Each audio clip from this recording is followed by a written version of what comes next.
কেমন আছো সবাই? মৌসুমীর রান্নাঘরে তোমাদের সকলকে স্বাগত জানাই। আজকে তোমাদের একটা ভাজা মিষ্টির রসমালাই বানিয়ে দেখাবো। তার জন্য দেখো আমি এখানে 1 লিটার মতো দুধ নিয়েছি।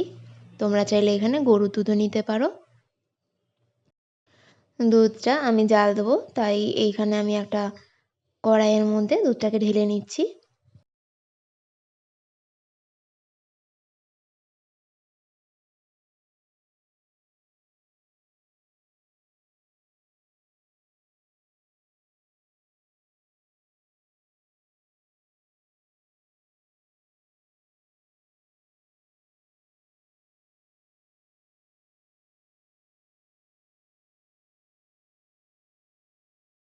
দুধটা ঢালা হয়ে গেছে, এবার আমি গ্যাসটাকে ধরিয়ে দিচ্ছি।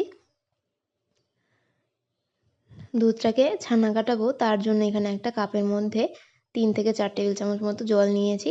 আর ওই একই পরিমাণে দিয়ে দিচ্ছি ভিনিগার। জলের সাথে সম পরিমাণে ভিনিগার মিশিয়ে রেখে দেবো। এদিকে দেখো দুধটাকে একটু নেড়ে নিচ্ছি। দুধটা একবার ফুটিয়ে নিতে হবে।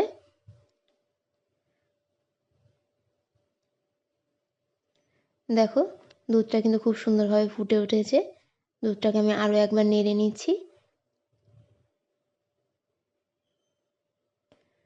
এবারে যে ভিনিগার আর জলের যে ঘোলটা বানিয়ে রেখেছিলাম সেটাকে এর মধ্যে দিয়ে দেবো। এই সময় কিন্তু আমি গ্যাসটাকে একদম বন্ধ করে দিয়েছিলাম। এই সময় যদি গ্যাসটা জ্বালানো থাকে তাহলে পরে ছানাটা শক্ত হয়ে যাবে। তাই অবশ্যই এই সময় কিন্তু গ্যাসের ফ্লেমটাকে একদম বন্ধ করে দিতে হবে। আর ভিনিগারের জলটা অল্প অল্প করে দিয়ে একটা ছানা বানিয়ে নিতে হবে। দেখো এদিকে ছানাটা পুরো তৈরি হয়ে গেছে। যখন দেখবে নিচে এরকম একটা সবুজ রঙের জল হয়ে গেছে তখন বুঝবে ছানাটা রেডি। অনেকে করে কি 1 থেকে 2 ঘন্টা মতো ঝুলিয়ে রেখে দেয় একটা ন্যাকড়ায় বেঁধে। আমি কিন্তু সেই সব কিছুই করিনি। ছানাটাকে জল থেকে এইভাবে ঝরিয়ে পুরো যতটা পেরেছি আমি নিংড়ে নিয়েছি। ওতেই দেখবে খুব সুন্দরভাবে ছানাটা তৈরি হয়ে গেছে। দেখো কতটা সফট হয়েছে। দেখাচ্ছি দেখো একদম মসৃণ একটা ছানা তৈরি হয়েছে। এবার ছানাটাকে ভালো করে মেখে নেব। আগে এভাবে একটু চটকে নিচ্ছি, তারপর ডলে ডলে মাখতে হবে। ছানাটাকে কিন্তু একটু ধৈর্য ধরে মাখতে হবে। ছানাটা যত ভালো করে মাখবে ঠিক ততটাই তোমার মিষ্টিটা ভালো হবে। আবার খুব বেশি মাখতে যেও না, তাহলে ছানা থেকে তেল ছেড়ে দিলে মিষ্টিটা কিন্তু ভেঙে যাবে। আমি প্রায় 5 থেকে 6 মিনিট মতো এইভাবে ঠিক হাতে করে ডলে ডলে ছানাটাকে মেখে নিয়েছিলাম।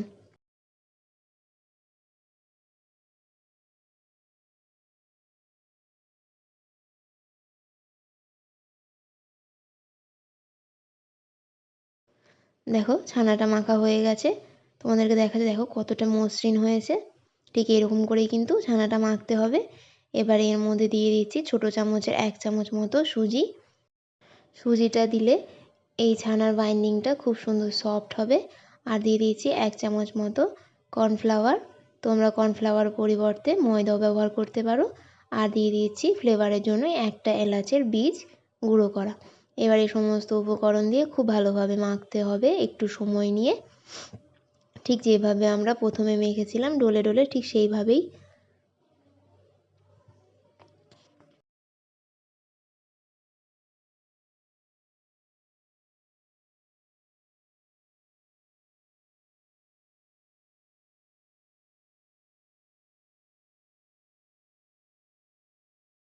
ছানাটা মাখা হয়েছে কিনা তোমরা কি করে বুঝবে?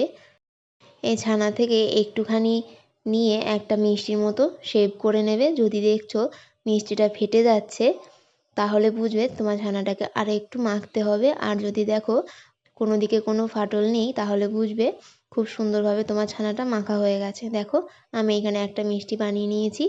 আমি এইভাবে একটু চ্যাপ্টা চ্যাপ্টা করেই বানিয়েছি। তোমরা তোমাদের ইচ্ছা মতো শেপ দিয়ে নিতে পারো।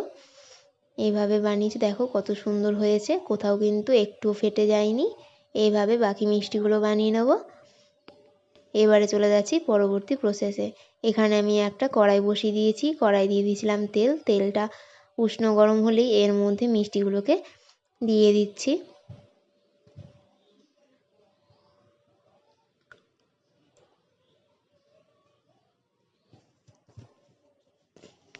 তোমরা হয়তো দেখে বুঝতে পারছো তেলটা কিন্তু একদমই গরম নয়।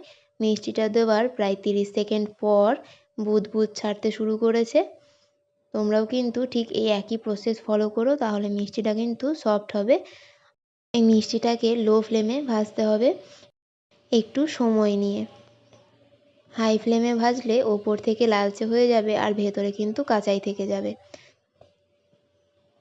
2 মিনিট পর আমি মিষ্টিগুলোকে একটু উল্টে দিচ্ছি। দেখতে পাচ্ছ হালকা হালকা কিন্তু কালার ধরতে শুরু করে দিয়েছে।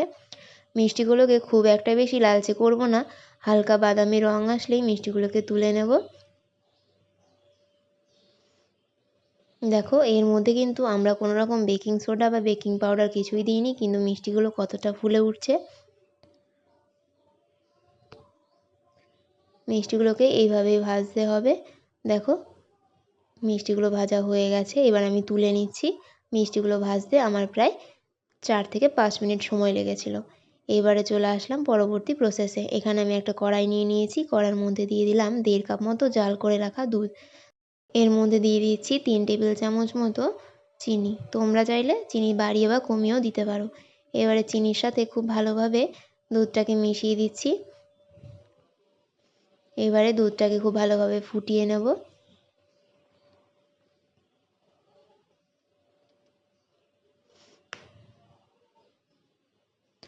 দুধটা ভালোভাবে ফুটে উঠেছে, ওপর থেকে একটুখানি দিয়ে দিচ্ছি কেশর, আর দুধটাকে ঘন করার জন্য দিয়ে দিচ্ছি 2 টেবিল চামচ মতো গুঁড়ো দুধ। এইটা দিলে পরে দুধটা বেশ তাড়াতাড়ি ঘন হয়ে যাবে, আর দুধের যে টেস্টটা এটাও কিন্তু কয়েক গুণ বাড়িয়ে দেয়। এবারে খুব ভালোভাবে এটাকে জাল করে নিতে হবে। আমি এটাকে প্রায় 3 থেকে 4 মিনিট মতো জাল করে নিয়েছি। এবারে এর মধ্যে দিয়ে দেবো ভেজে রাখা মিষ্টিগুলোকে। দেখতে পাচ্ছ এই সময় কিন্তু গ্যাসের ফ্লেমটা হাই আছে। এই হাই ফ্লেমে মিষ্টিটাকে আরও আমি 3 থেকে 4 মিনিট মতো রান্না করে নেব।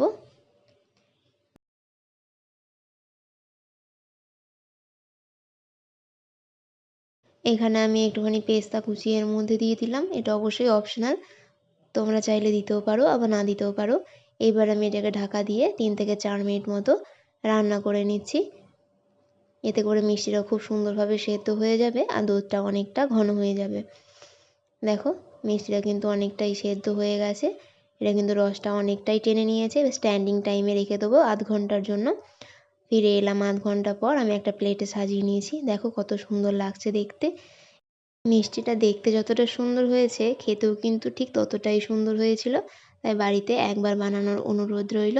ভিডিওটা কেমন লাগলো অবশ্যই কিন্তু জানিও। আর আজকের মতো এখানেই শেষ করছি। দেখা হচ্ছে নতুন কোনো ভিডিওতে।